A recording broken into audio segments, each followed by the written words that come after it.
Late at night, the clock on the wall ticked steadily, its rhythmic sound filling the quiet room. The stillness of the late hour enveloped everything, but in our bedroom, a strange noise jolted me awake. It was the chime of a text message on my wife's phone. At first, I didn't think much of it. She often received messages at odd hours, work-related texts or casual check-ins from friends. But when I glanced at the screen and saw an unfamiliar name, a wave of unease washed over me. I've never been one to invade her privacy, but something about this felt off. As she turned away, I stole a look at her phone. The message was brief but hit me like a punch to the chest. "Can you meet me tonight? 10 p.m. as usual." That was it. No sender's name, just a cryptic line that screamed of hidden meaning. A surge of confusion and dread consumed me. We've been married for nearly 5 years, long enough for me to trust her completely. So why this message? Why now, in the dead of night? My eyes were glued to the screen, questions swirling in my mind. As usual. Who was this person? The vague name offered no clues, leaving me grasping at shadows. My wife slept soundly, unaware of the turmoil keeping me awake. I turned to look at her, her steady breathing a stark contrast to the storm raging inside me. This feeling, an unfamiliar mix of doubt and fear, was something I'd never experienced before. The next morning, she got up early as usual and left for work. I stayed home, trying to focus on routine tasks, but my mind was trapped in that message. Was I overthinking it? Or was something truly amiss? Every time she left the house, an invisible tension hung in the air. Her every gesture now seemed suspicious. I had to remind myself that I wasn't the type to jump to conclusions, but the question lingered: what did that message mean? A week later, I couldn't take it anymore. I did something I never thought I'd do. I followed her. That morning, I dropped her off at her office as usual, but instead of driving home, I trailed her. I didn't know what I was doing. Each passing minute felt like I was sinking deeper into a nightmare I couldn't escape. She turned into a narrow street and stopped at an unfamiliar building, an old, unremarkable structure that somehow felt like it was hiding a secret. She went inside, and I parked nearby, my eyes fixed on the door. A while later, a man emerged, looking far too familiar with her. My heart pounded uncontrollably. When she left, I followed her again. The experience was surreal, like being trapped in a bad dream. She returned home, but everything inside me had shifted. That message, her actions, it all pointed to something I didn't know about my wife. I couldn't bear it any longer. That night, I resolved to confront the truth. As she slept, I took her phone. My heart raced as the screen lit up. I knew I was crossing a line, but curiosity and fear had taken over. I couldn't stop myself. When I opened the messages, my world collapsed. There were countless texts between her and a man I didn't know. They weren't just about work or casual chats, they spoke of secret meetings, intimate promises. Each message was a dagger to my heart, but I kept scrolling. The final message stopped me cold: "You'll always be my man.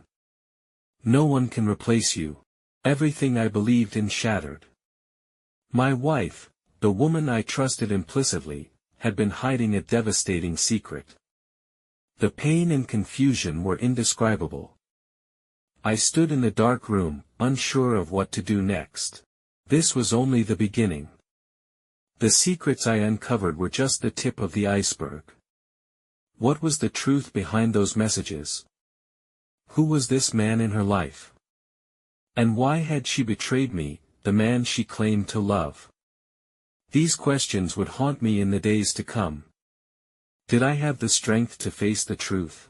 Every night, the image of those messages replayed in my mind. Each word, each promise, carved deeper into my heart, leaving wounds that wouldn't heal. I tried to convince myself I could handle the truth, but I wasn't ready. When she came home that night, she looked tired but also uneasy. I decided not to confront her immediately. We'd been together long enough for me to know she couldn't hide forever if I pressed her.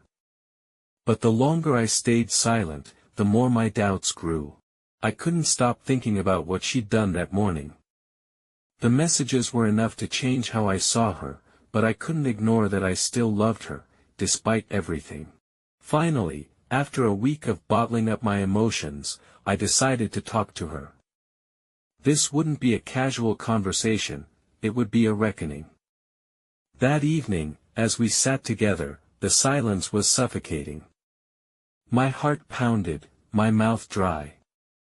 I'd rehearsed this moment for days, but looking into her eyes, I didn't know where to begin.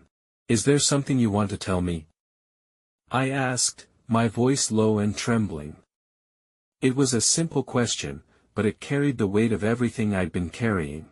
She looked at me, a flicker of worry in her eyes, but no fear or guilt. "What are you talking about?" she replied, her tone uncertain. I couldn't hold back anymore.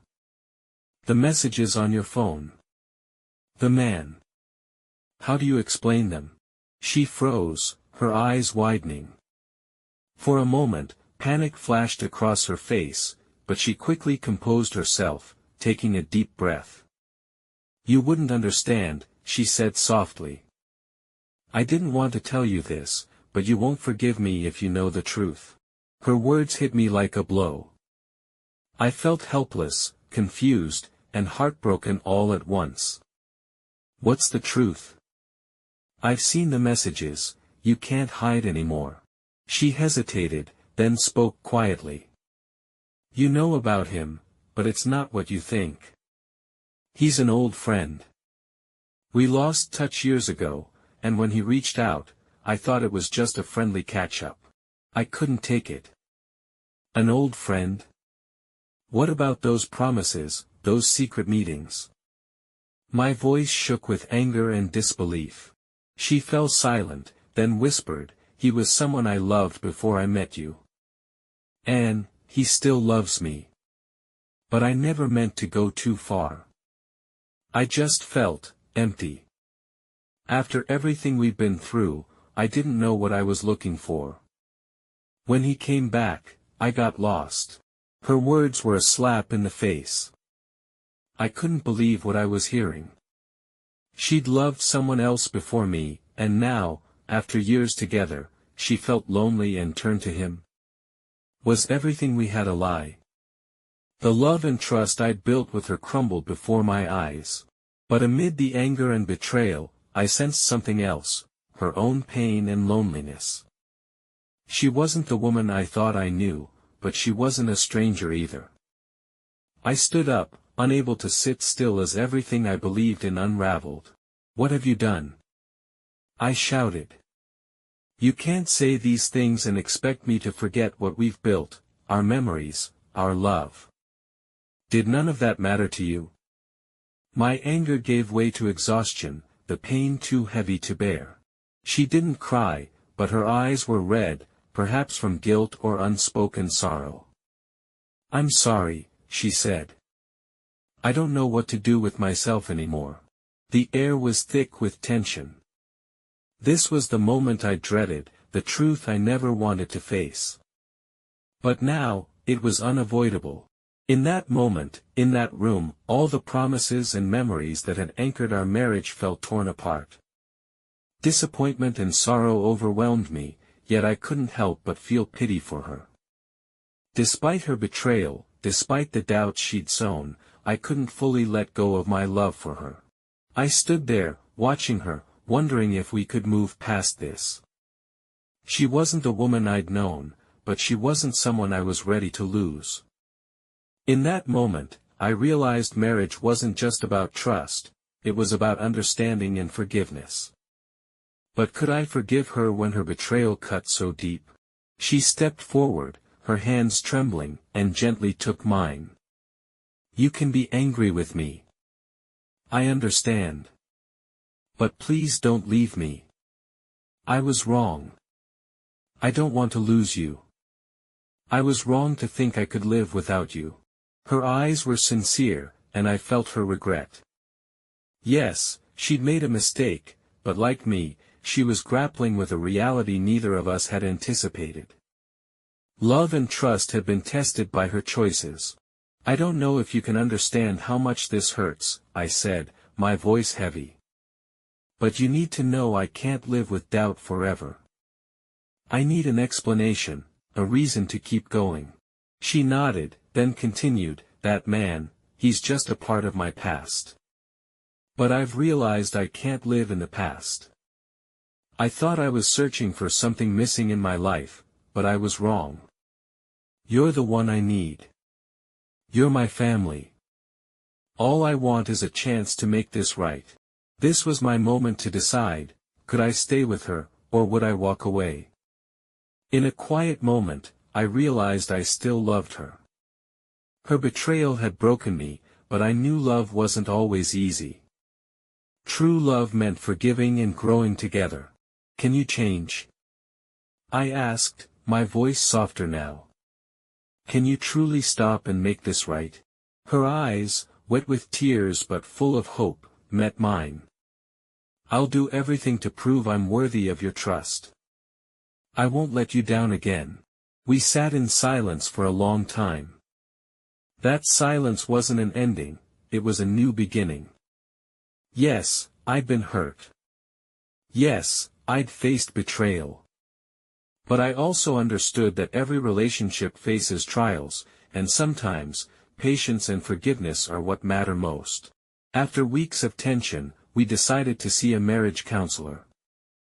It was a vital step to confront and resolve the deeper issues in our relationship. We started over, learning to trust again, not blindly, but with a stronger, more honest foundation built on understanding and communication. Months later, our lives slowly returned to a sense of peace. The wounds were still there, but I knew we'd overcome the greatest challenge of our marriage. Love isn't always perfect, and the road ahead isn't always smooth. But when both partners are willing to forgive, to try, and to move forward together, happiness is possible. Some stories don't have a perfect ending right away, but they're part of a longer journey where forgiveness and understanding unlock the door to a renewed, resilient love. Our story isn't over, but I believe we'll keep going, step by step, starting anew.